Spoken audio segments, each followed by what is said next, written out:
Hello दोस्तों, मैं डीडेस कुमार स्वागत करता हूं आप सभी का आपके अपने यूट्यूब चैनल डीडेस क्लासेस पर। और आज हम बात करेंगे, हमारा जो टॉपिक चल रहा था पॉलिटी, और पॉलिटी में मैं बता चुका था अनुच्छेद 32 तक।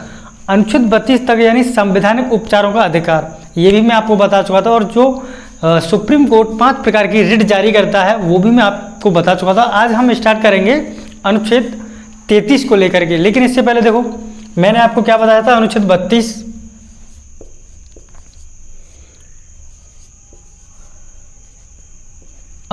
32 कितने प्रकार की रिट जारी करता है? 5 प्रकार की। कौन कौन सी?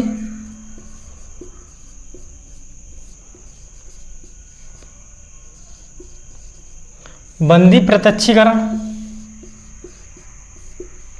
और क्या था? परमादेश, अधिकार परीक्षा,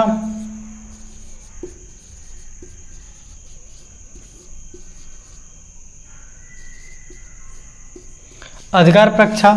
चौथा क्या था? चौथा था प्रतिषेध।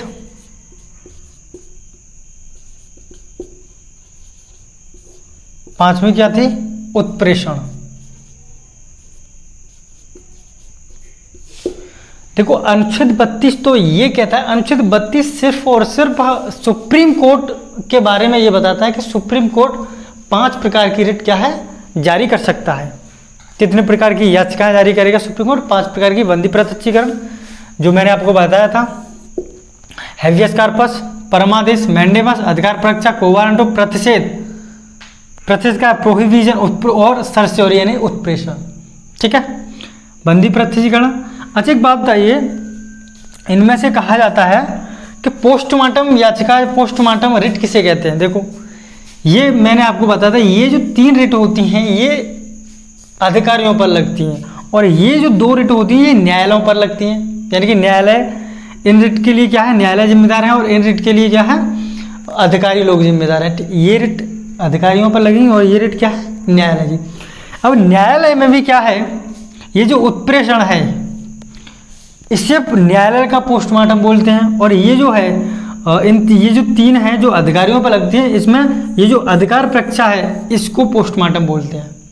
इसमें अधिकार परीक्षा यानी कि आप किस अधिकार से, यानी कि बंदी प्रत्यक्षीकरण, परमादेश, यानी कि फिर ये पूछेगा किस अधिकार से, यानी कि ये इनका पोस्टमार्टम है, और ये उत्प्रेषण क्या है? इसका पोस्टमार्टम है। ठीक है, अब देखिए, पोस्टमार्टम इन्हीं 2 को बोलते हैं। कहने का मतलब मेरा ये है, अधिकार परीक्षा को और उत्प्रेषण को। ठीक है, अब आपके सामने एक बात आती है कि सुप्रीम कोर्ट और हाई कोर्ट में से, इन दोनों में से ज़्यादा पावरफुल कौन है? सुप्रीम कोर्ट और हाई कोर्ट में से, दोनों में से ज़्यादा पावरफुल कौन है? तो इन दोनों में से देख, एक तरफ क्या है, देखिए,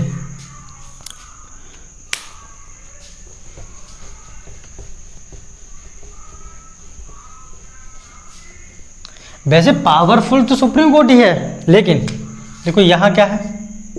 सुप्रीम कोर्ट, और यहाँ क्या है? High court. ये कितने प्रकार की याचिका जारी करेगा? 5 प्रकार की। और अनुच्छेद 226 के माध्यम से ये कितने प्रकार की याचिका जारी करेगा? 6 प्रकार की। अनुच्छेद 226 में ये वर्णित है कि हाई कोर्ट 6 प्रकार की याचिकाएं जारी कर सकता है। 5 तो वो होगी जो सुप्रीम कोर्ट के पास हैं, वो 5 इसके पास भी हो जाएंगी। तो ये क्या है? 5 प्रकार की रिट जारी करता है, और ये 6 प्रकार की रिट जारी करेगा। ओके, लेकिन जो छठी रिट है, जो छठी याचिका है वो क्या है? हाई कोर्ट के पास जो छठी याचिका है वो क्या है? छठी रिट कौन सी जारी करता है? वो है इंजंक्शन। इंजंक्शन, जो छठी याचिका है वो है इंजंक्शन, यानी इंटरिम रिलीफ। अगर आप किसी भी मुद्दे पर हाथों हाथ अगर निर्णय चाहते हैं, यानी इंटरिम रिलीफ, अगर आप किसी भी मुद्दे पर हाथों हाथ उसका जो है राहत चाहते हैं, तो क्या है? कौन सी याचिका लगेगी? इंजंक्शन। आप किसी भी मुद्दे पर अगर हाथों हाथ राहत चाहते हैं, यानी कि इंटरिम रिलीफ चाहते हैं, तो कौन सी याचिका जारी करेगा? इंजंक्शन। तो मैंने आपको बताया ये 5 तो इसके जो सुप्रीम कोर्ट के पास है वो हाई कोर्ट के पास होंगी। हाई कोर्ट के पास जो एक और एक्स्ट्रा जो है रिट होती है वो उसे क्या बोलते हैं? इंजंक्शन, यानी कि इंटरिम रिट। अगर हाथों हाथ किसी मामले पर आपको राहत चाहिए तो कौन सी याचिका जारी होगी? इंजंक्शन। ठीक है, उम्मीद है आपको समझ में आ गया होगा। तो देखिए ये मैंने आपको बताया है कि सुप्रीम कोर्ट 226 अनुच्छेद 226 के माध्यम से और हाई कोर्ट अनुच्छेद 32 के माध्यम से याचिका जारी करता है। अब हम बात करेंगे अनुच्छेद 33 के बारे में।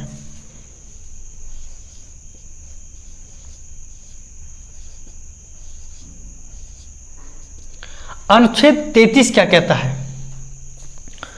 तो अनुच्छेद 33 इस बात को कहता है कि देखिए, जो हमारी सेना है, फोर्स है,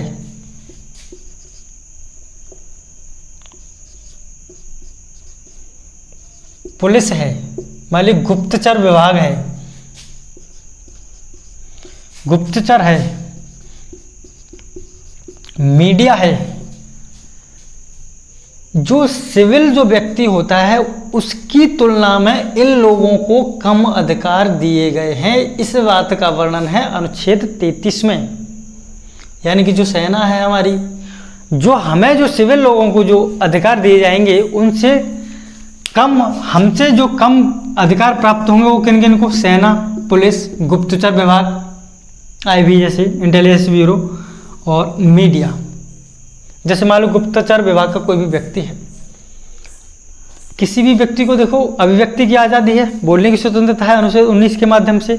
अभी गुप्तचर विभाग वाला व्यक्ति आके मीडिया में बोलने लग जाए कि हाँ हम बताएंगे कि भारत ने किसको कितना पैसा लेकर के मरवाया, तो क्या है, वो तो कहेगा कि मेरी तो बोलने की आज़ादी है, तो क्या उसको बोल दिया जाएगा? अरे उसके पीछे और एक गुप्तचर लगा दिया जाएगा फिर। ठीक है, तो ऐसा इस वजह से क्या है, इनकी जो है, जो हमको जो मूल अधिकार मिले हुए हैं उन मूल अधिकारों में इनके लिए कुछ कटौतियां की गई हैं। जैसे गुप्तचर विभाग मान लीजिए, पुलिस, सेना, फोर्स, मीडिया, क्या है, यानी कि सिविल व्यक्तियों को जो अधिकार मिले हुए हैं उनसे कम क्या है, इनको अधिकार मिले हुए हैं। यानी कि अल्पीकरण है एक तरह से। क्या है इस, ये अनुच्छेद 33 क्या कहता है? अल्पीकरण, यानी कि मूल अधिकारों के बारे में अल्पीकरण। किन किन को है? सेना, पुलिस, गुप्तचर विभाग मान लीजिए, मीडिया मान लीजिए। ठीक है, 34 देखें।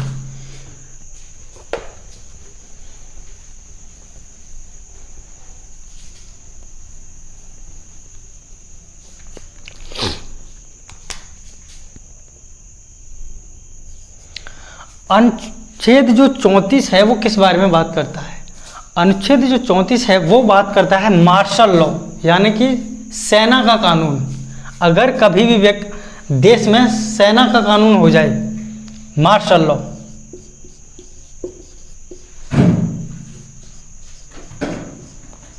मार्शल लॉ यानी कि सेना का कानून,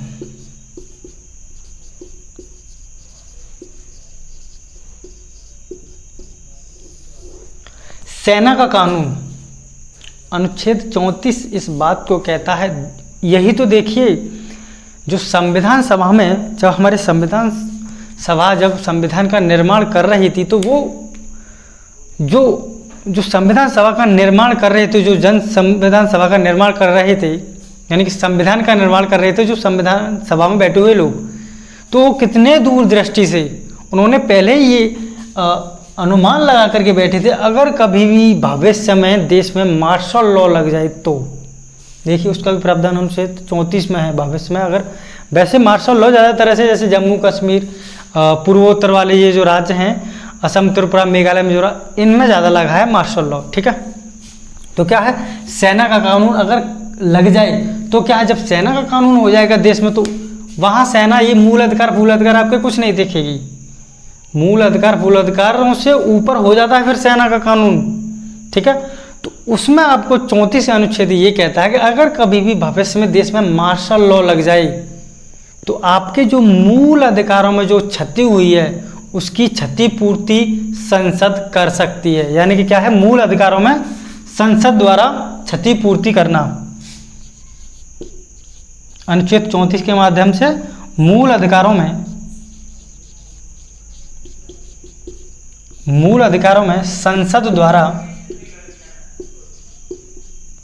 संसद द्वारा मूल अधिकारों में संसद द्वारा क्षतिपूर्ति करना, जो क्षति हुई उसकी पूर्ति करना।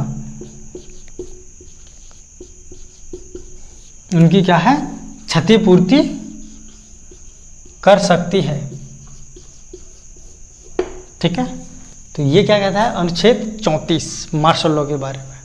और 33 क्या है, अल्पीकरण, यानी कि सिविल व्यक्तियों से, जो सेना है, जो हमारी फोर्स होती है, गुप्तचर विभाग, मीडिया, इनको क्या है, सिविल व्यक्तियों से कम अधिकार दिए हुए रहते हैं। ठीक है, अनुच्छेद 35,